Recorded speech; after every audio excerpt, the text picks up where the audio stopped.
My name is Nora Whitman. I'm 41 years old. And there are stories you only believe when you're the one living inside them.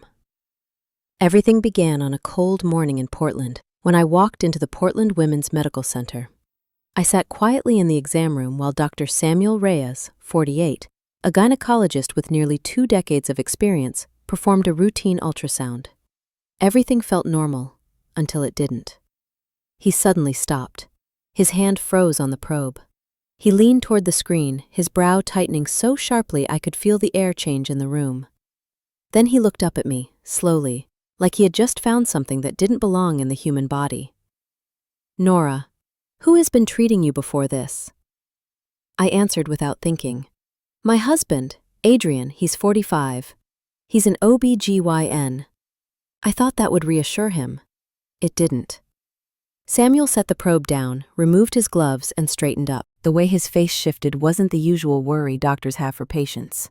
It was the expression of a specialist, trying to make sense of something he wasn't ready to name. Finally, he spoke, lowering his voice. "There's something inside you, and it shouldn't be there." My throat went dry. I stared at the screen, but the dark shapes meant nothing to me. Samuel adjusted the brightness, tilted the probe, scanned from multiple angles. With each angle, his jaw clenched tighter. I whispered, "Doctor, what are you seeing?" He pointed at the image. "This is a foreign object. It looks like an old-style IUD."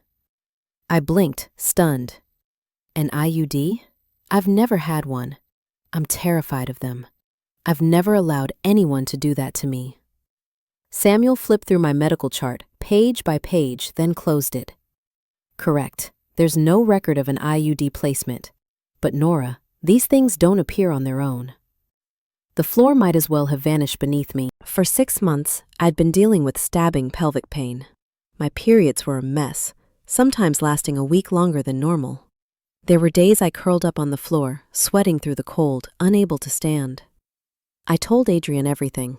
He only smiled, rubbed my back, and said, "Nora, you're 41. Hormone shifts are normal. Just rest, honey." I trusted him completely. Adrian was my husband and a doctor for 15 years. But something inside me never stopped whispering, "Something is wrong." When Adrian left for Oakland to care for his sick mother, I decided to get checked, quietly. A small decision, but one that would later save my life. Samuel pulled his chair closer. His eyes were so serious my heart started racing without my permission. "Nora, the tissue around this object is severely inflamed. I need to run cancer markers immediately." I opened my mouth, but no sound came out. Cancer? Severe inflammation? A foreign object in my uterus? I had never had an IUD. No other doctor had touched me in years. There was only one person with that level of access, Adrian. But I couldn't. I wouldn't let my mind go there. A nurse came in to draw blood. I let her work, but my eyes stayed locked on Samuel. He stood with his arms crossed, staring at the ultrasound like he was assembling a puzzle he didn't want to solve. When the quick test came back, the nurse said softly, but loud enough, "Inflammatory markers are extremely high." Samuel nodded. Then he looked at me, his voice more grave than before. "Nora, I have to be blunt. This isn't just a foreign object. It's the source of chronic severe inflammation, and it appears to have been inside you for a long time." I trembled. "How long?" Samuel replied, "Possibly years." Years? My chest tightened as my mind scrambled for something, anything logical, but Samuel didn't leave room for denial. His tone sharpened, clinical, and terrifying. "There are cases where objects are placed inside a patient while they're under anesthesia during another procedure." I stared at him, frozen. "If it was placed without your consent..." He paused, then enunciated every word. "This is no longer just a medical issue, Nora." Silence swallowed the room. Samuel delivered the final blow. "This could be a felony." If my story has made you feel even a little something, give the video a like. And if you want to stay with me through what comes next, make sure to subscribe. Trust me, you don't want to miss what happens after this." I sat there for several minutes after Samuel said those final words. Felony. The word rang in my head like metal striking metal, sharp, cold, impossible to ignore. I tried to breathe, but my lungs felt cinched tight. A part of me wanted to run out of that bright, sterile room, but another part, the clearest part, whispered that running wouldn't change the truth already burning beneath my feet. Samuel returned after a quick call with the diagnostic team at Portland General. He pulled a chair in front of me and sat down. "Nora, what I'm about to say may frighten you, but I need to be direct. What I found inside your body cannot wait. I've arranged an emergency transfer to San Francisco General. They have a more advanced interventional surgical team. You need to be operated on as soon as possible." I nodded silently. There were no other options. "How soon?" I asked. Samuel looked straight into my eyes.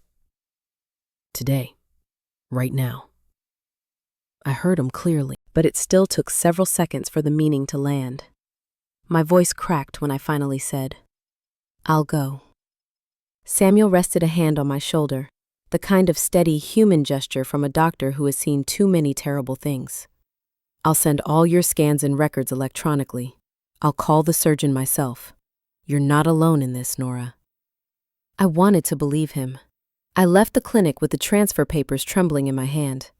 The Portland sky was heavy and gray, light rain streaking down my windshield like thin, trembling threads. I sat behind the wheel for a long moment, just trying to steady myself. Then I drove home to pack. The house didn't feel like my house anymore. Everything familiar suddenly felt foreign, watching. I opened my closet, trying to shove a few outfits into a backpack, but my hands were shaking so badly I could barely pull the zipper. On the kitchen counter, Adrian's note from the morning before was still there. "Heading to Oakland for a few days to check on Mom. Please remember to eat." His neat handwriting made my stomach turn. If Samuel was right, if that object had been inside me for years, if it had been placed during my appendectomy 8 years ago, then the only person with access to me while I was unconscious was Adrian. I forced myself to stop thinking. My husband couldn't. He wouldn't. A doctor, a man who took an oath, how could he ever destroy his own wife's health? I didn't have time to unravel that horror. I needed to get to San Francisco. I drove straight down the I-5, barely noticing the miles. The forests, the small towns, the floating strips of fog, everything blurred behind the rain. All I could picture was that ultrasound image, that twisted, dark shape, sitting inside me like a rusted hook, slowly poisoning everything around it. When I arrived at San Francisco General, it was as if they had been waiting. A nurse guided me into a room, helped me out of my shoes, placed an IV in my arm. The air smelled like antiseptic, cold and sharp, and the neon lights burned white against my eyes. The door opened. A woman stepped in, hair pinned back, posture steady, the face of someone who had lived inside operating rooms for years. Dr. Lydia Chin, 50. "I've reviewed the scans Samuel sent," she said. "We'll take you into surgery immediately. That object may cause widespread infection if left any longer." "Doctor," I managed to whisper, "has it really been inside me that long?" Lydia exhaled slowly, a hint of bitterness softening her voice. "Judging from the state of the surrounding tissue, I'm afraid it has, and it may indeed be 8 years, just as Samuel suspected." I clutched the hospital blanket, but how didn't I know? I never. Lydia interrupted gently. "Some patients don't know because the placement happens while they're under full anesthesia for another procedure. Those cases are usually the result of reckless doctors. You're not the first." I didn't know what hurt more, the physical pain or the cold tremor running down my spine. The operating room was blindingly bright as they wheeled me in. Lydia pulled on her gloves, nodded to the surgical team. I tried to look around, but the anesthetic was already blurring the world. The last thing I heard was Lydia's voice.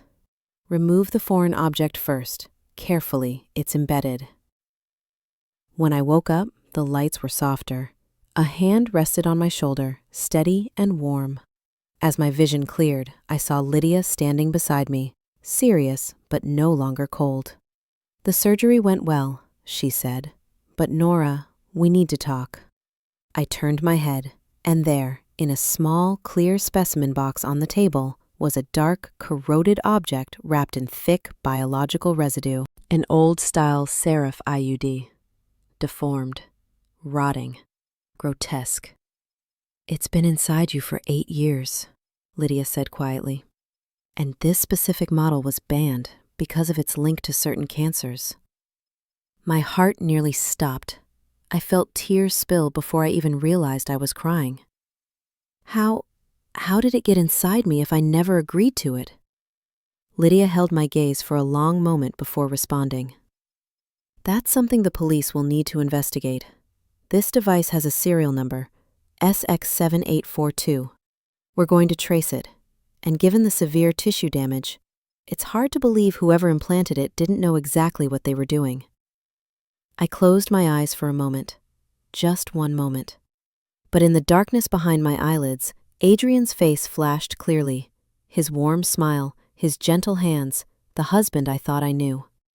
And suddenly, every one of those images shattered like glass. Lydia placed a careful hand on the bed rail. "Nora, I'm sorry to say this, but this may not be medical negligence. This may have been intentional." I opened my eyes, and for the first time in years, I felt myself standing on a thin line between the woman I used to be, soft, trusting, easy to reassure, and a new one forming inside me, trembling, but awake.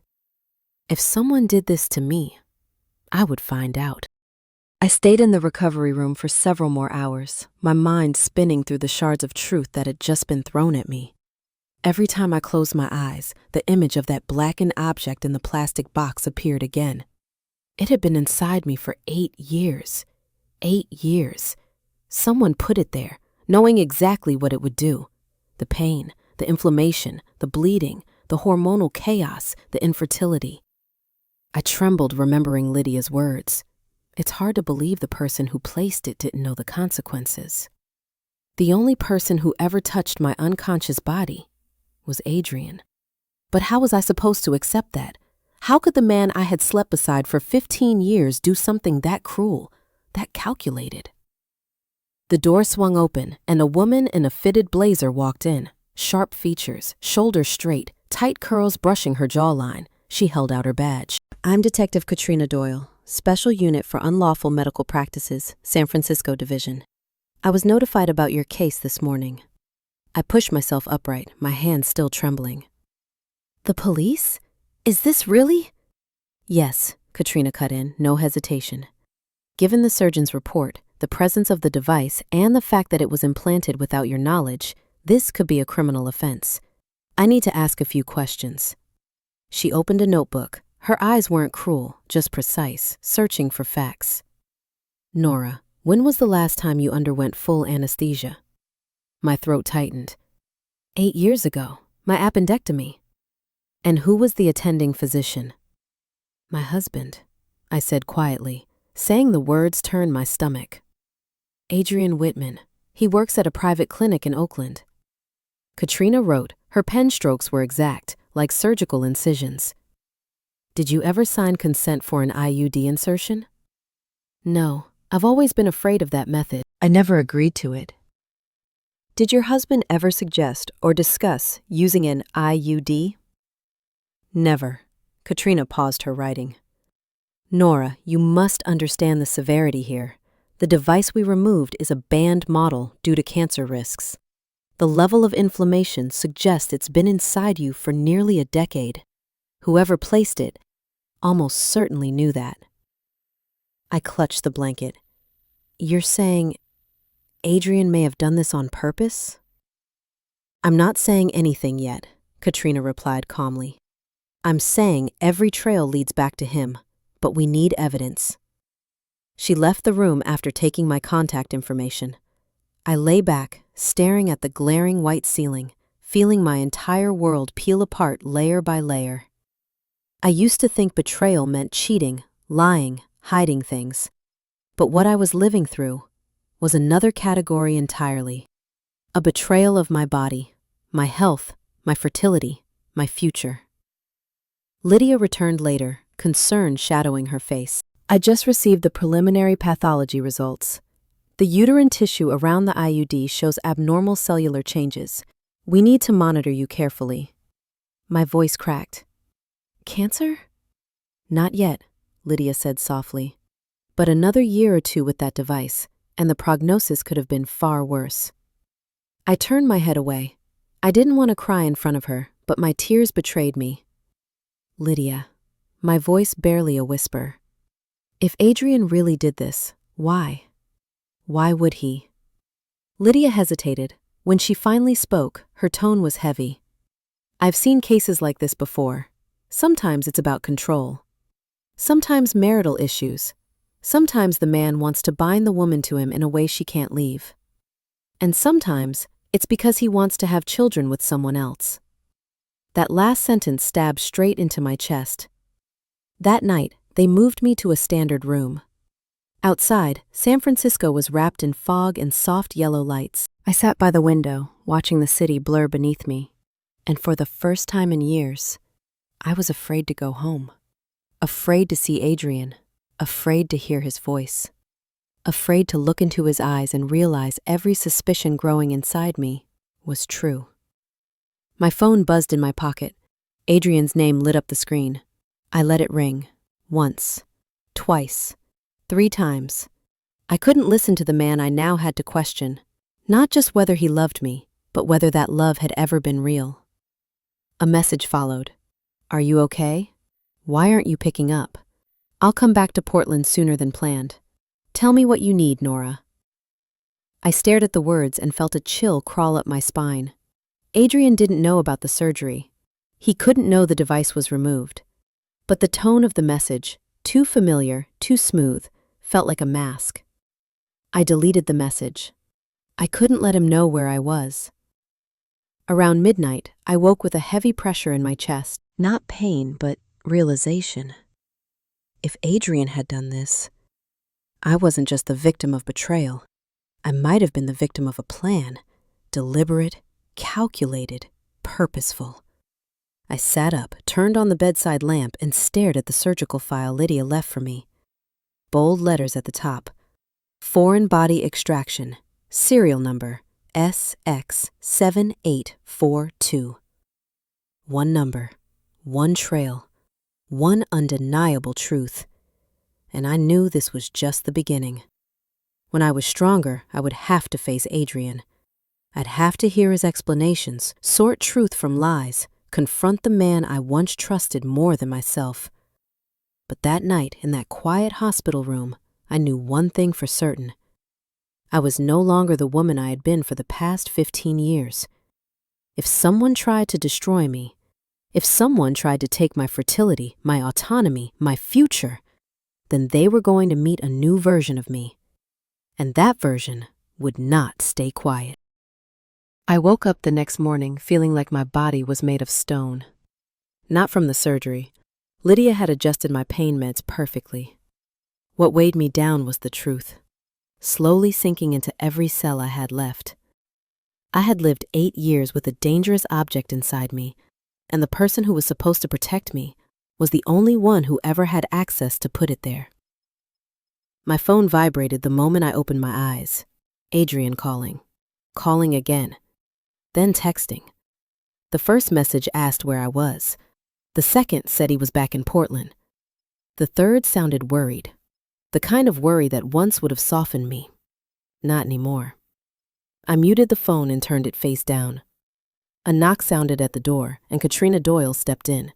She looked even more serious than yesterday. She pulled up a chair across from my bed. Nora, we ran the serial number from the device we removed, she said. SX7842. The results may be hard to hear. My fingers tightened on the blanket. What did you find? The device is registered to a gynecology clinic in Oakland. The person in charge of managing and logging defective units, Katrina paused, was Adrian Whitman. It felt like someone grabbed my heart and squeezed. I know this is difficult to believe, Katrina continued slowly, her voice gentle but unwavering. But records show that this device was marked for destruction 8 years ago, and the person who signed the disposal confirmation is the same person who performed your surgery. I couldn't speak. I stared at Katrina, but all I could see behind her was a dark, bottomless drop, the literal floor of the room, but to my mind, a cliff. "We need to establish motive," Katrina said, "and we can't do that without your testimony. We need to go deeper into your marriage." I swallowed hard. "What do you need to know?" "Has Adrian ever expressed not wanting children?" Katrina asked. I nodded slowly. He has. He always said we weren't ready, that finances were unstable, that his work stress was too much, but my throat tightened. We were doing well. We lived comfortably. His excuses always sounded reasonable. I never doubted him. Katrina took notes, fast, clean strokes. "Did Adrian often work late? Did he ever act unusual?" A hollow laugh escaped me. "Late? He practically lived at the clinic. I used to think it was dedication. Now, I don't know where the line is between passion and a disguise." Katrina watched me for a long, quiet moment. "Nora, I have to ask this. Do you believe your husband may have had another relationship?" I blinked. "You're asking because you think that might be a motive?" "One of the most common motives," Katrina said plainly, "in cases of unlawful IUD insertion is a husband wanting reproductive freedom elsewhere." The blood drained from my face. "We don't have proof yet," she added, "but we will investigate. And Nora, you need to prepare yourself. What we find may be difficult to accept." She left shortly after, leaving me alone with a different kind of pain, not in my body, but in the rising tide of truth I could no longer push away. Later that afternoon, Lydia walked in holding a large envelope, the full pathology report. Her expression told me nothing in it was good. "Nora," she said gently, "the tissue surrounding the IUD has been chronically inflamed for years. There are signs of high-grade precancerous changes. We need to begin treatment once you're stable." I closed my eyes. So I lived 8 years with something that could have killed me. "Yes," Lydia said, "no sugarcoating, no false comfort. But you came in time. You have a chance, and we'll fight." When she left, the room fell quiet again, but not the kind of quiet hospitals usually have. It felt like the silence between two massive waves, and I knew the next one would be even bigger. I picked up my phone and opened Adrian's messages. "Where are you? I'm worried. Call me." "Why aren't you answering?" "I'm on my way home." I stared at each line, and with every one, the warning voice inside me grew louder. A voice I had ignored for years. A voice my own body had been trying to scream at me. As night settled over the city, I made a decision I feared, but knew I couldn't avoid anymore. I called Katrina. "Katrina, I need to go back to Portland. I need to see Adrian's office myself. I need to see what he's been hiding." Her voice was calm. "I'll arrange for you to enter his office as a protected witness, not as a suspect. I'll coordinate with Portland PD." I inhaled slowly. "Do you think I'll find anything?" Katrina didn't answer right away. When she finally spoke, her voice was low and certain. "In cases like this, Nora, we always find something." After the call, I lay back, staring at the ceiling. But my mind wasn't in that room anymore. It was already in Portland, in Adrian's bright, sterile office, in his drawers, in his safe, in his computer with the password I knew too well, in every hidden corner behind 8 years of lies. And for the first time ever, I didn't want to run from the truth. I wanted to walk straight into it. I wanted answers, and I wanted to know why, no matter how brutal the truth might be. I left San Francisco in a foggy morning haze, carrying a small bag and a fear that grew heavier with every mile back toward Portland. My body still ached after the surgery. Every step pulled a sharp, deep sting through my lower abdomen. But my mind hurt more. I knew I was driving back toward a truth I could no longer avoid. Katrina had arranged everything.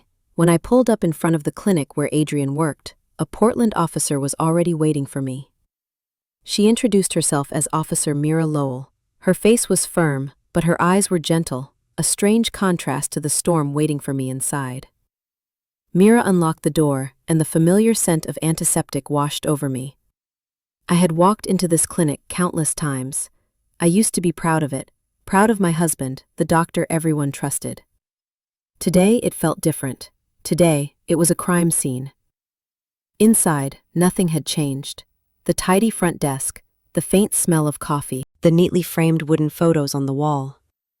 I walked slowly down the hall, each step taking me deeper into the dark side of my marriage. Adrian's office was at the end.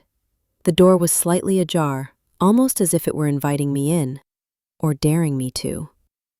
Mira looked at me. "Nora, are you sure you're okay?" "I need to do this," I said without turning.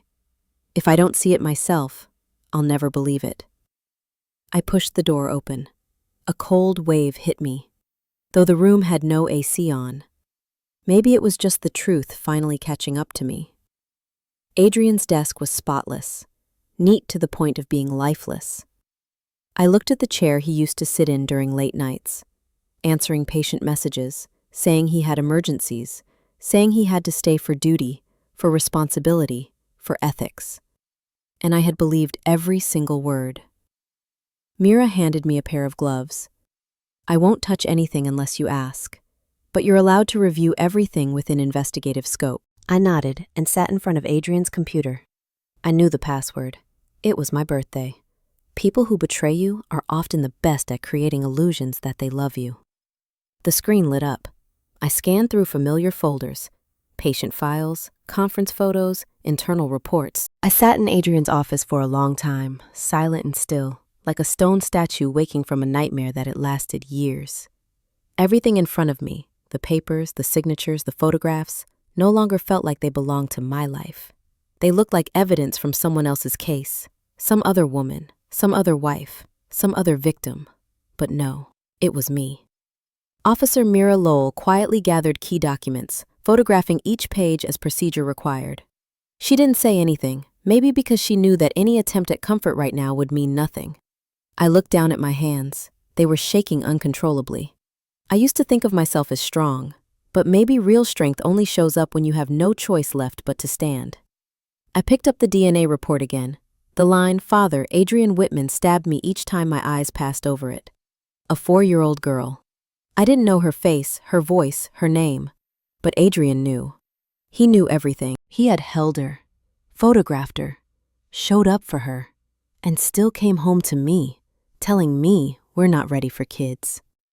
It felt like I had spent 8 years living beside a shadow, not a man. Mira finally spoke, her voice low but steady. "Nora, you can't remove any evidence from here. The police will seize everything. But you are allowed to take photos and back up all files onto this USB." She handed me a small silver drive. I opened the folder of images and carefully saved them one by one. When I reached the bottom, I saw a compressed file titled "Family, Arjun." My heartbeat went wild. I opened it. Hundreds of images spilled onto the screen. Adrian holding a smiling little girl, Carla standing beside him, them at the beach, at a birthday party, at Christmas. A life, a complete family, a family that wasn't mine. One picture nearly stopped my breath. Adrian walking the little girl into a preschool classroom, his face glowing with pride, a look he had never once given me. I covered my mouth with my hand to keep from crying out. Mira rested a hand on my shoulder, silently. I opened a text file in the same archive. The first line made my ears ring. "Carla, it's done. Nora won't be able to get pregnant anymore. We can move forward without worrying she'll suspect anything." I collapsed back into the chair, gripping the armrest to keep from sliding to the floor. This wasn't suspicion. This wasn't theory. This was a confession, written in Adrian's handwriting. I didn't know how long I cried. The tears came silently, steadily, as if my body was finally releasing every toxin it had absorbed over 8 years of damage. When I finally looked up, Mira was standing by the door, giving me space. "I'm sorry, Nora," she said softly. I've seen many forms of betrayal, but this kind, deliberate, calculated, nearly lethal, this is something else. I wiped my tears with the back of my hand. He wanted another family. With someone else. So he stole my ability to have one. Mira nodded, anger flickering in her eyes. We stepped out into the hallway. And that's when I heard it. Footsteps, a familiar rhythm. Dress shoes striking the tile floor with a steady, confident beat. Adrian stood at the far end of the hall. He wore a crisp white shirt, black tie, polished shoes, the same composed image he always carried. But his face froze the second he saw me. His eyes darted to Mira, then back to me, and he instantly knew something was wrong. "Nora," he said, walking quickly toward us. "What are you doing here? Why didn't you tell me where you were? I've been calling all day." I stepped back. Just one step, but it was enough to drain the color from his face. He had never seen me move away from him before. "Adrian," I said, my voice hoarse but firm. "I saw everything in your computer." He stopped. In that tiny pause, I watched his expression shift. Confusion? Fear? Anger. "Nora," he said quickly, "you're misunderstanding. There are things you don't know." "No," I cut him off. "I don't want excuses. I just want to know. Why?" He clenched his jaw. Mira stood close, one hand near her belt, right where her cuffs were. She didn't speak, but her presence alone forced Adrian to assess the situation. "Why?" I repeated. "Did you do this to me? Why did you put the IUD in me? Why did you take away my ability to be a mother? Why did you let me suffer for 8 years?" Adrian's jaw tightened. "Nora, you don't understand. You said you wanted to focus on your career. You said you weren't ready. I was just trying." "I said I wasn't ready," I replied. "I never said I wanted the choice stolen." He took a step closer, but Mira lifted her hand in warning. He froze. "Nora," Adrian said, his voice suddenly soft, almost pleading. "I did it to protect us, to take the pressure off you, and I didn't want you to know about Carla." I felt something inside me break cleanly in half. He said her name. No denial, no deflection, just the truth, cold and casual. "You love her?" I asked. Adrian didn't answer for a long time, long enough that his silence spoke louder than anything else. "I wanted a family that," my voice cut through his sentence like steel, "that you didn't want with me." He flinched as if I had slapped him. Mira placed a steady hand on my shoulder. "Nora, we should go. You don't need to be here anymore." I nodded. As we turned to leave, Adrian called my name one last time. "Nora, don't walk away. You don't understand. I did this because I thought I was in control." I turned back. "And that," I said quietly, "is exactly why you've lost everything." I walked out of the clinic past the glass doors, leaving behind the man who had destroyed my life in ways I never imagined possible. My hands no longer shook. My legs no longer faltered. My fear was gone. Only one thing remained. I would fight. For myself and for the truth. As Officer Mira Lowell walked me out of the clinic, my legs felt like they were carrying the weight of an entire decade of lies. The Portland sky was silver gray, clouds hanging low like they were about to split open and pour. Cold wind slapped against my face, waking me up more than any slap ever could. We stopped at the steps. Mira turned to me, her voice calm but edged with the toughness of someone who'd seen too many marriages swallowed by darkness. "Nora," she said, "from this point on, everything Adrian does will be monitored. But you need to be careful. People rarely react kindly when their mask gets ripped off." I nodded, glancing back through the glass doors. Adrian stood inside the clinic, watching me. He didn't come out. He just stared. It wasn't the look of a husband, not of a man in love. It was the look of someone who had just realized the thing he thought he owned was walking away. I turned away. There was nothing left for me in that building. When I got home, I stood in front of the front door. The same door I had opened thousands of times. Today, it felt foreign. Like the entrance to someone else's house, someone else's life. I went in and flipped on the living room light. The first thing I saw was Adrian's coat, hanging neatly on the hook. His scent still clung to the fabric. For a brief moment, my heart twisted. Because no matter how deep the wound, old memories always know where to hurt you. I stepped closer and brushed my fingers over the fabric. And then the truth cut through. I didn't want to touch anything that belonged to him anymore. I went straight upstairs. The bed was still made. The left pillow slightly dipped, his side. I sat on the edge of the mattress, and for a brief second, I fully understood what it felt like to be a woman looking at a room that used to be a nest, and now was nothing but wreckage. My phone vibrated in my pocket. Adrian calling. For the 12th time that day, I stared at the screen, but didn't touch it. Then the messages came. Don't do anything stupid, Nora. We can talk about this. Don't drag outsiders into our family business. You don't understand what could happen if you keep pushing this. That last line sent a chill down my spine. Not because it was a direct threat, but because it told me exactly what he was afraid of. He wasn't afraid of losing me. He was afraid of losing something else, his status, his reputation, his career, his perfect image. I put the phone down and took a long, steady breath. There was something important I needed to do. Call Katrina. We need a search warrant, I said when she picked up. There's more in Adrian's clinic than what I saw. Katrina's response was immediate. We've already filed with the court. With what you've provided, it shouldn't take long to get approval. I thanked her and hung up. I barely had time to stand before I heard a car pull up outside. Headlights swept across the wall through the window. My heart stopped for a second. Adrian. I moved down the stairs on instinct, every part of my body in fight or flight. I was not ready to be alone with him. He opened the door with his own key and walked in like there wasn't a wall of truth between us now. Nora, he said, voice low but tight.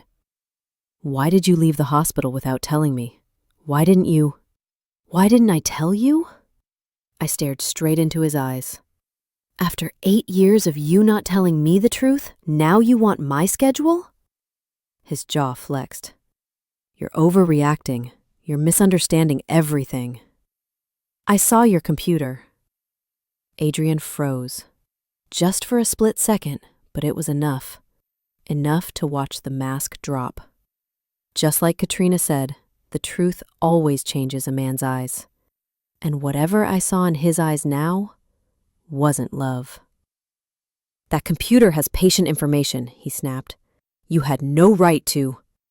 It has pictures of you with your child, with Carla Monroe. His entire body went rigid, not from guilt, from losing control. Nora, he took a step toward me. I stepped back. Don't come closer. He stopped, and then his face changed into something I had never seen in 15 years of marriage. Cold, sharp, stripped of all softness. What do you want? He asked quietly, his voice thin and dangerous. I want the truth. He looked at me like he was calculating exactly how much I could handle. Fine, he said at last, letting the words drop like stones. Here's the truth. You were never ready to be a mother. You said you didn't want kids. You said you didn't want to be tied down. I never said I didn't want to be a mother, I cut in. I said I wanted to wait. 1 year, Adrian. 1 year. Not forever. He narrowed his eyes and folded his arms. Either way, it's too late now. That sentence sliced straight through me, not because of the meaning itself, but because it confirmed something I didn't want to admit. The man standing in front of me no longer saw me as a human being.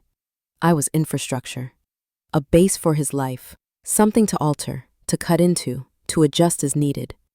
Not with words, with a scalpel. What did you do to me during that surgery 8 years ago? I asked. Adrian stayed quiet for a moment. Not because he was torn, I could tell. He was strategizing. Finally, he sighed, not with regret, but with annoyance. I just solved a problem, once, so our lives wouldn't get more complicated. My breathing grew shallow. A problem. You called my ability to have children a problem. He didn't answer, and that silence was louder than anything he could have said. I looked at the man who used to be my whole world and understood clearly that I had never truly been his. I had been a convenience, a cover, a controlled variable. Nora, he continued, his voice lower now. Every couple has secrets, but your secret is about to ruin my career. I stared at him, stunned. My secret? He nodded. You're sick. You're unstable. You're imagining things. I laughed, a sharp, broken sound that didn't sound like me at all. This time, you can't gaslight your way out of it. I picked up the clear plastic container Lydia had given me, the one holding the IUD they'd cut out of my body. I held it up. You call this my imagination? Adrian's entire expression changed. The anger, the calculation, the cool control. All of it cracked, and under it, for the first time, I saw something real. Fear. I stepped back, my fingers clenched around the box. You destroyed me, I said, my voice trembling, but every word sharp as glass. And you're going to face that. In court. Adrian stepped forward again, but this time his voice wasn't threatening. It was desperate. Nora, don't do this. If you take this public, I'll lose everything. I looked at him for a long moment. You deserve to. And that's when the doorbell rang. Adrian spun toward the sound, panic flaring across his face. I already knew who it was before Mira's voice came through the wood, clear, firm, undeniable. Nora Whitman? This is the police. I opened the door. And Adrian understood. Everything started to fall apart the moment that handle turned. The moment I opened the door, Mira and two other officers stood on the porch, their faces carrying the heavy seriousness of people who knew something far larger than ordinary betrayal had just taken place inside this house. Adrian stepped back, and in that instant, I saw the truth in his eyes. His fear wasn't for me. It was for the justice now standing on our doorstep. Nora, Mira asked gently, are you okay? I nodded, though my legs were still trembling from the confrontation moments earlier.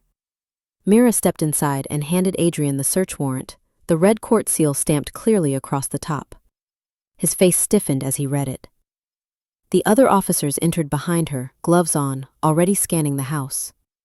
Adrian turned to me, voice urgent. Nora, you don't have to do this. You don't understand how this will affect us. Us? I looked directly at him. Since when has there been an us in your life? He didn't answer. He knew anything he said would only make him look more hollow. One of the officers, a tall man with sharp eyes, opened the office bookshelf and found a thin metal box. When he unlocked it, his brows furrowed. He handed it to Mira. Inside were vials of medication, some labeled, some not, the kind only physicians could access.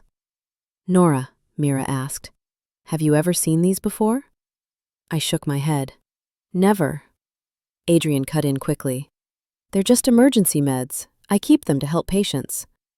Mira didn't even glance at him. She signaled for the officer to seal the box and moved on. Find the data servers, she instructed. Any external drives, medical logs, personal notebooks. Adrian snapped. You're violating my privacy. No, Mira replied, her tone sharp as steel. You violated your wife's bodily autonomy for 8 years. You know the difference. I stood there, watching everything unfold, feeling like a character trapped inside the wreckage of her own life. The home I thought I shared with Adrian had turned into a maze of secrets. An officer called from upstairs. Another safe up here! Adrian immediately moved to rush up the stairs, but Mira stepped in front of him. No. I looked at Adrian's face. The calm, controlled expression he always wore in front of patients was cracking like old paint. From the safe, the officer pulled out a stack of brown envelopes. The first one contained medical records, not mine, Carla's, and several other names I had never heard before, appointment notes, ultrasound reports, medication instructions, all written meticulously. This wasn't an affair. This was an operation. A long-running, systematic operation. I stepped back, stomach tightening. Adrian finally spoke, something he must have held inside for a long time. Nora, you don't understand the pressure I'm under. I have responsibilities. I have to maintain everything. I stared at him, horror boiling inside me. And to maintain everything, you destroyed my body? He said nothing. For the first time, he had no lie to hide behind. Nora, Mira said softly, if this is too much, you can wait in the living room. We can escort you out if needed. But I shook my head. No, I want to see everything. Every single thing. We moved to the kitchen. I didn't expect anything there. But when an officer opened the refrigerator, he pulled out a small plastic container filled with blood collection tubes. The labels held my name and dates. Mira looked at Adrian. Explain this. Adrian took a breath. I monitored Nora's health. It's normal for spouses. I was just helping. I let out a sharp, joyless laugh. For 8 years, I was in pain, and every time I asked, you said it was stress, hormones, age. Meanwhile, you were sneaking my blood? For what? Adrian clenched his jaw. Mira answered for him. In reproductive control cases, many perpetrators track their victims' health markers. It's extremely common. I stared at Adrian. You were checking how much damage my body could take? He turned away, and that was the answer. Another officer came down from upstairs with a stack of documents. When he set them on the table, the top page made my heart drop. Carla's ultrasound. Not one, several, different years. She didn't have one child with Adrian, she had 2. My knees almost buckled as I fell into a chair. Adrian tried to step toward me, but Mira blocked him. Nora, she said gently, none of this is your fault. No one should have to survive this kind of control. I looked at the pile of papers, a parallel life Adrian had built with Carla, and it all clicked. This wasn't accident, impulse, or momentary weakness. This was a plan. A plan with me at the very center as the obstacle. Footsteps echoed from the doorway. A young woman, Emma, stood there, pale and shaking. She worked at Adrian's clinic. Mira stepped forward immediately. Can I help you? Emma looked past her, saw me, then saw Adrian, then the officers. Tears welled in her eyes.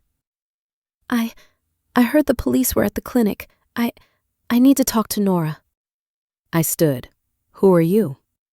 I've worked with Adrian for 2 years, she said, voice trembling. And I think you should know something. The room fell silent. Emma bit her lip, then released the truth like a guillotine. Nora, Carla isn't the only one. The air shattered. My hand grabbed the counter to keep myself standing. What do you mean? Mira asked, her tone crisp, alert. Emma swallowed hard. Adrian, he had other relationships, more than one. He told them the same things he told Carla. He supported them financially, and her voice cracked. He inserted a device into at least one other woman. The room tilted. Adrian's mask finally ripped completely. This time, his voice wasn't controlled or calculated. It was frantic, losing grip. Emma, stop.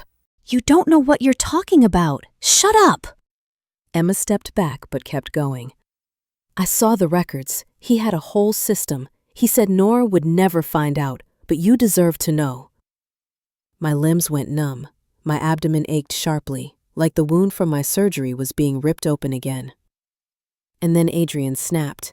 He lunged toward me, but Mira and another officer restrained him instantly. As they held him back, he shouted, Nora, don't listen! You don't know why I did all this! I looked at him, really looked, and something inside me went quiet. Not anger, not heartbreak, just a vast, echoing emptiness. I spoke calmly, so calmly it surprised even me. Arrest him. Mira nodded, and with the click of metal cuffs tightening around Adrian's wrists, the 15-year marriage I thought I had ended for the last time. They let Adrian out, the soft clink of the handcuffs ringing like cold metal in my ears. When the door shut behind him, the house fell into a silence so heavy it felt like a thick blanket pressed against my chest. Mira placed a steady hand on my shoulder, light but enough to keep me upright.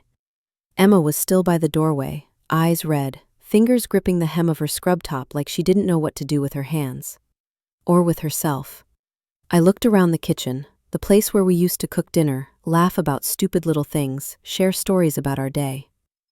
Now, those memories felt like furniture draped in the gray dust of lies. I felt like I was standing in someone else's home, in someone else's life. Mira finished securing evidence, samples, papers, devices, handing them off to the forensic team waiting outside. When I turned back, Emma was still there, hovering, like she had more to say but no idea how to begin. I sat down at the table. "Emma," I asked quietly, "is there anything you haven't told me yet?" She swallowed, her eyes dropping to the floor. "I don't know if I should. I don't want to hurt you more than you've already been hurt." "I've already lived through the worst," I said, surprising myself with how steady I sounded. "Now I just need the truth." Emma took a deep breath, her voice trembling. "You're not the only one, Adrian. Monitored." My spine turned to ice. "I saw a file once," she continued. "Pages and pages of blood work. No names, just codes. But I recognized his handwriting, his notes, his symbols." My mouth dried. "How many women?" "I don't know exactly," Emma said, "but more than one." I bit down on my lip. So it wasn't just two families, not just one affair. It was a pattern, a habit, a system. And suddenly I wasn't just asking what Adrian had done to me, but how many women had suffered pain they thought was age or stress, when it was his hand behind it. How many of them never got the chance to find out in time? Emma wiped her tears with the back of her hand. "I'm sorry. I saw signs for a long time. But when someone is the head doctor, they have power, and I was just a junior nurse." I looked at her, and for the first time, I truly understood. "I don't blame you," I said softly. Adrian made all of us believe him. Mira walked back in after handing off the last box of evidence. "Nora, we're going to take you to the hospital," she said. "You've been under extreme stress, and after surgery, you're physically vulnerable. You need rest and follow-up care." "No," I replied, my voice calm but firm. "I want to do the first official statement, the full one." Mira studied me for a long moment. "Are you sure?" "I've been silent for 8 years," I said. "Today, I'm going to speak." In that moment, I knew I was no longer the woman curled up on the floor, clutching her abdomen, begging for answers that never came. I was in a fight for my life now, and for the first time, I was the one holding the sword. At the San Francisco precinct, the interview room was bright with fluorescent light, bright but not warm. Mira sat across from me, notebook open, while a legal clerk recorded every word. "Nora," Mira said gently, "I have to take this from the beginning. Are you ready?" I nodded. The questions started. Name, age, marital status. Then, 8 years of medical history, the pain, the bleeding, the episodes where I could barely stand, the medications Adrian prescribed, the times he dismissed my symptoms, every time he told me I didn't need a second opinion. Every night I cried into my pillow while still believing he was protecting me. I told her everything. I held nothing back. When we reached the part about my appendectomy 8 years ago, my hands trembled slightly. "Adrian signed the papers," I said. "He insisted the surgery be done at the private facility where he worked. I trusted him. I had no idea what he did while I was under." Mira set her pen down. "This is critical, Nora. The timing lines up exactly with the estimated age of the device we removed from your body." I lifted my gaze to meet hers. "He stole 8 years from me," I said. "From my body, from my future." My voice didn't crack this time, it sharpened. Like a blade cutting through the last of the fog. And he stole my ability to be a mother. The room went completely quiet. Mira wrote slowly, deliberately, each word carved into the page. "We will be charging him with multiple counts," she said. "Assault, intentional bodily harm, medical fraud, abuse of authority, and potentially attempted homicide." I closed my eyes. Something inside me snapped. Not my heart, but the chain. When the interview was finally over, Mira walked me out to the hallway. Emma was there, clutching her coat, waiting.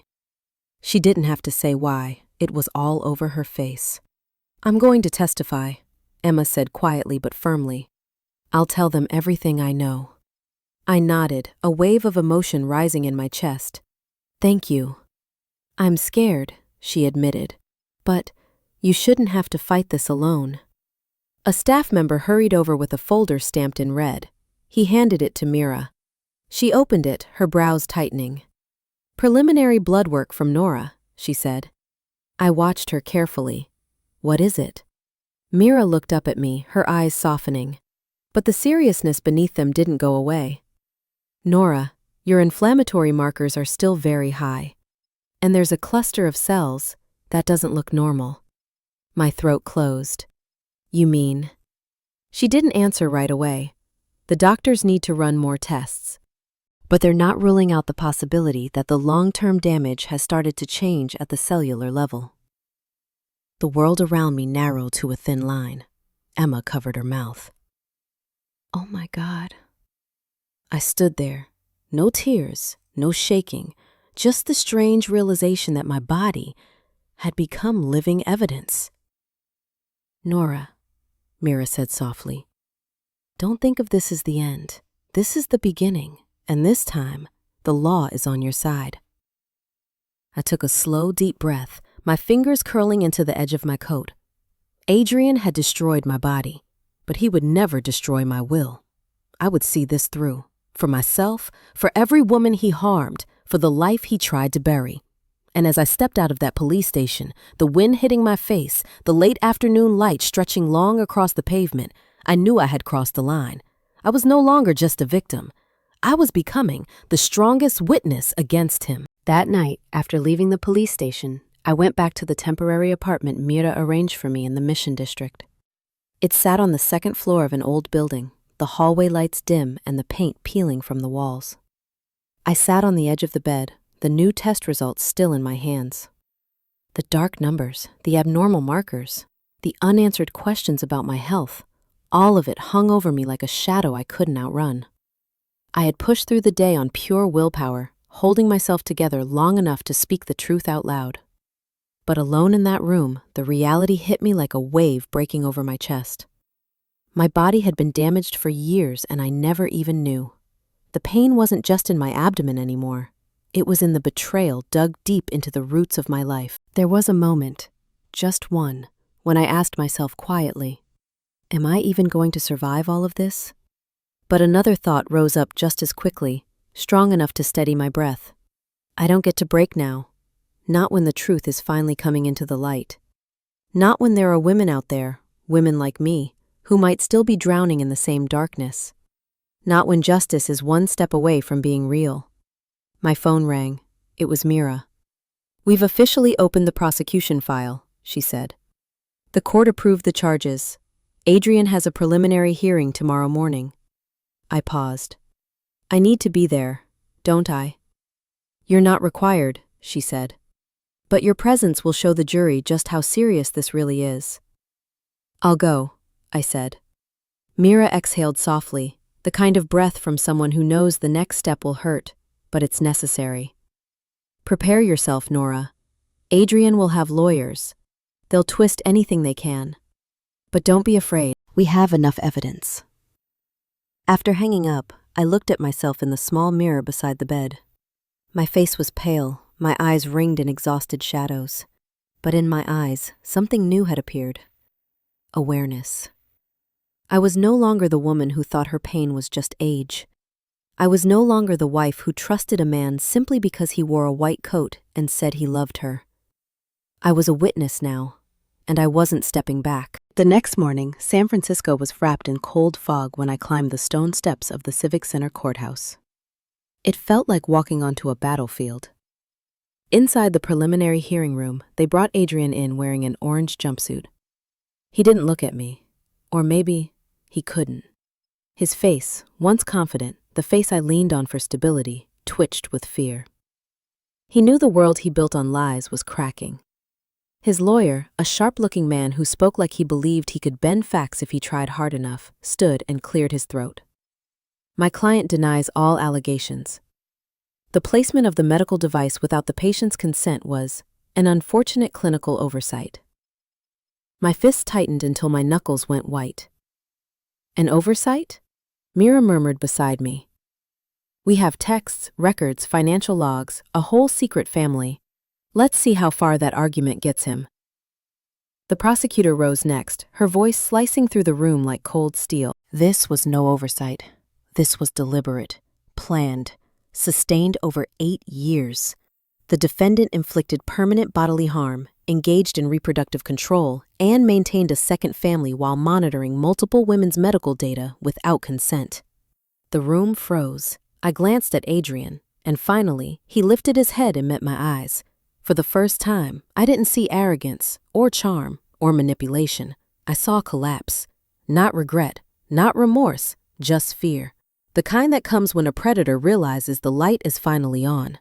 The hearing lasted nearly 2 hours. The prosecutor read every piece of evidence aloud, every message, every medical note, every disgusting plan he wrote in secret.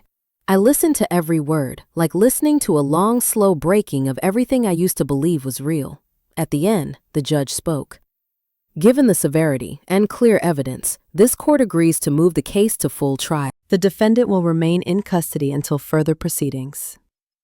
When I walked out of the courtroom, my legs faltered. Mira caught my arm. You did well, she said, but I didn't feel brave. I felt emptied. Still standing, but barely. And somehow, that was enough. That afternoon, I went to San Francisco General for more tests. The oncologist assigned to me was Dr. Samuel Reyes, a man whose calm voice and steady eyes felt like they could see through years of pain.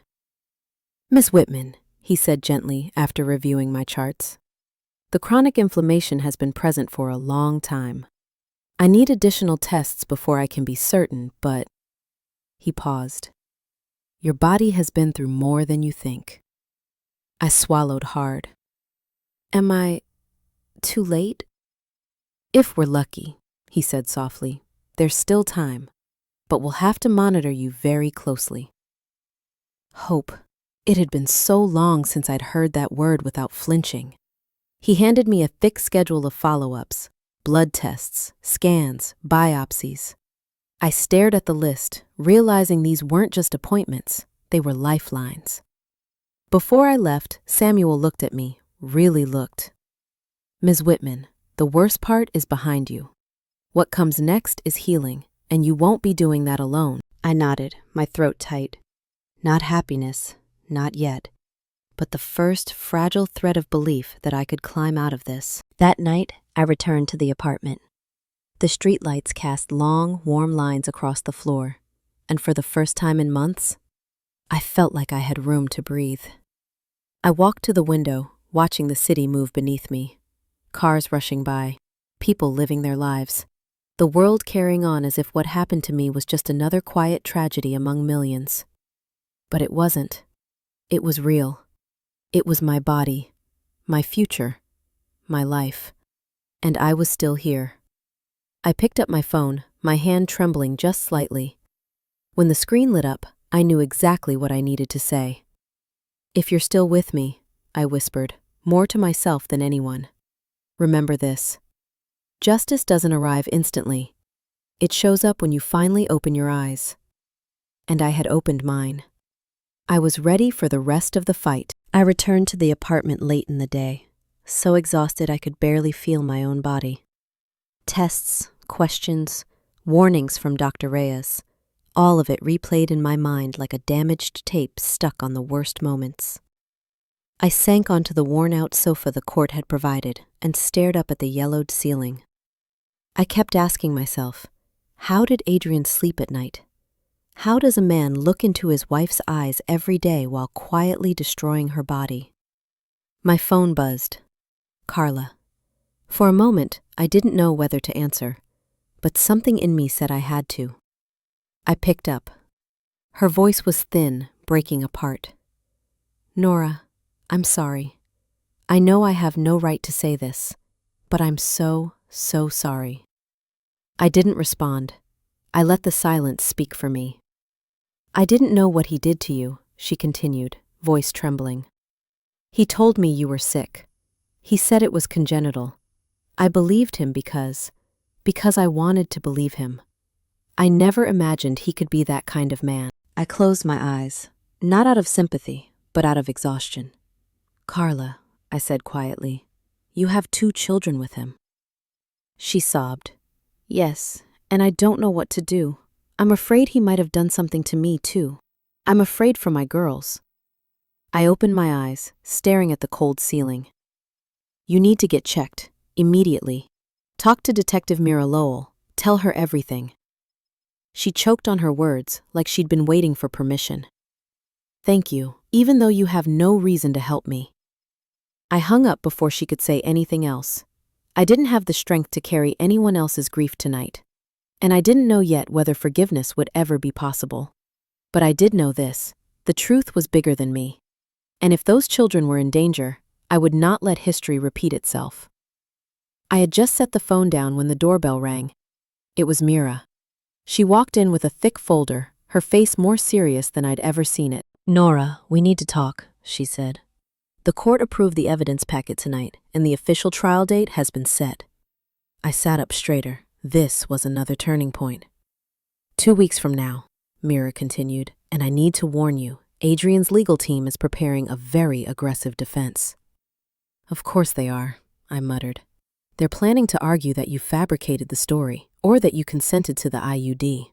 They may claim you're psychologically unstable. They'll say your marriage had been strained for years and that you're trying to ruin his reputation. Each word felt like a needle. And worse, Mira added, they will argue your current health issues come from anything except the device he implanted. I let out a slow breath. They can't scare me anymore, not after everything I've lived through. Mira studied my face carefully.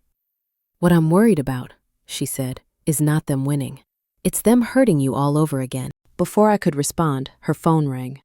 She listened, nodded once, then looked at me with an expression I had never seen on her. That was the additional lab panel, she said quietly.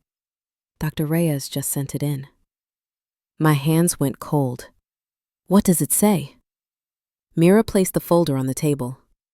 I think he should be the one to explain it. He's waiting at the hospital. We should go now. My heart pounded, each beat like a small thunderclap inside my ribs. We left the apartment, walking through the wet streets. San Francisco streetlights stretched across the slick pavement like long, shimmering scars, a perfect reflection of my life being pulled too tight, ready to split open again. At the hospital, Samuel was waiting with 2 printed sheets. Miss Whitman, he said slowly. We confirmed the abnormal cells I was concerned about. The room went quiet, the kind of quiet you can hear inside your bones. You're in a high-grade precancerous stage, he said, but not cancer. Not yet. It hasn't invaded. It hasn't spread. But. The word hit with the same weight as cancer, only with a sliver of light attached to it. But we need to intervene quickly. Otherwise, this could develop into cancer within a year or 2. My voice came out small, almost a whisper. Will I still be able to live normally? Samuel nodded gently. You'll live, but you'll have to fight. I'm sorry, Nora. What Adrian did has caused damage we cannot fully reverse. I didn't know whether I was standing or sitting. My legs felt like evaporating from under me. Mira held my shoulder, steadying me like a candle in a storm. Samuel kept talking, his voice steady, fading in and out like an echo. We'll remove the damaged tissue surgically. You'll need lifelong monitoring. But Nora, you've passed the most dangerous point. After he left, Mira turned to me. Are you okay? She asked. I let out a breath that felt like it came from somewhere deeper than my lungs. Okay? I don't know. Then I gave a thin, shaky smile. But I'm alive, and I'm still standing. That has to be enough for tonight. Later, back at the apartment, I turned on a small lamp. The soft yellow glow settled over the room, gentle in a way I hadn't felt in a long time. I opened my laptop. I didn't think. I didn't hesitate. I started to write. Not for revenge, not for pity, but to remember why I had to keep going. Why I had to face him in court, why I had to hold my head up. Why I had to stay alive, even with a body scarred in ways no one could see. I typed Adrian's name onto the blank screen. Then I typed what he had done, what I had survived, what he had tried to erase. I wrote to remind myself that the trial wasn't just the day he would face punishment, it was the day I would get my life back. And when I reached the last line, I knew. Tomorrow. I wouldn't be a victim anymore, I would be a survivor. 2 weeks later, I stood on the steps of the San Francisco courthouse in a simple gray coat. The morning air was so cold my breath rose in thin white clouds. Mira walked beside me, close enough that I didn't feel like I was stepping into the House of Justice alone. Inside the courtroom, the benches were full. Reporters, doctors, curious onlookers, and a few women who said they came to support me. I didn't know them, but when our eyes met, I felt something unspoken. They understood my pain without needing an explanation. Then Adrian was brought in. I couldn't stop myself from looking. The man who once walked with confidence, dressed in crisp white coats and authority, now stood in an orange jumpsuit, hair disheveled, face sunken. But the most frightening change wasn't what time had done to him. It was his eyes. Gone was the gaze of the man I had once loved. In its place was the look of someone who finally understood his crimes had grown too big to hide. The trial began. The prosecutor walked through every piece of evidence, her voice steady and sharp like a surgical blade. The device that lived in my body for 8 years. The messages Adrian sent Carla about his gift during my appendectomy. The blood samples he took behind my back. His secret second family, his plans, his lies. And the message that made the entire courtroom stiffen. She'll never know. Each piece of evidence was another cut through the quiet air of that courtroom. I heard gasps, whispers, even Judge Jenkins paused when the banned device and its long-term risks were described in detail. When it was Emma's turn, she approached the stand nervously, her hands shaking, her small baby bump visible under her scrub top. She spoke honestly anyway. She told the court what she had seen. The hidden appointments, the unnamed files, the unregistered blood vials, the way Adrian spoke to other women in the same low, ambiguous tone. Then Carla took the stand. She trembled so hard Mira had to hand her a cup of water. But she spoke. She shared how Adrian promised to leave me, promised to marry her, promised that I was born unable to be a mother, promised her a new family, promised her a future built on my destruction. He called her a burden. Carla whispered. He never planned to tell her anything. Ever. I saw Adrian lower his head, not from shame, but because he finally realized he had lost. Then came my turn. When I walked up to the stand, the whole room went silent. I looked at my hands. They didn't shake the way they did in those early days. I told them everything. The years of pain, the sweet reassurances that were actually poison, the moment I saw that device in the surgical tray, the fear of hearing precancerous, the lifetime of medical risk that followed. But then I said something I didn't even know I was capable of saying. I'm not here to get revenge. I'm here so that women who trust someone the way I trusted him understand this.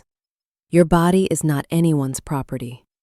Not your parents, not your partners, not your husband's, and certainly not someone with a medical degree. I saw a few women in the room wipe tears away. I didn't know whether they were crying for me or for the parts of themselves they had once lost. As I stepped down, Mira squeezed my hand. You did good, Nora. Judge Jenkins took a recess. When she returned hours later, the entire courtroom stood, and when she spoke, I knew the story had reached its ending. Based on the overwhelming evidence, consistent testimony, and the severity of the actions taken, the court finds the defendant, Adrian Whitman, guilty of intentional bodily harm, abuse of medical authority, reproductive coercion, and reckless endangerment. Adrian's shoulders collapsed. His eyes closed as though the last bit of air had left him. I felt no pity. No more anger, only release. The court sentences the defendant to 7 years in state prison without parole, revocation of medical license, and restitution in the amount of $450,000 to the victim, Nora Whitman. A quiet gasp rippled through the room. Reporters scribbled frantically. Some women nodded, some simply watched. I stood still, silent, light. Not because the sentence was harsh, but because the weight I had carried for 8 years had finally fallen off my chest.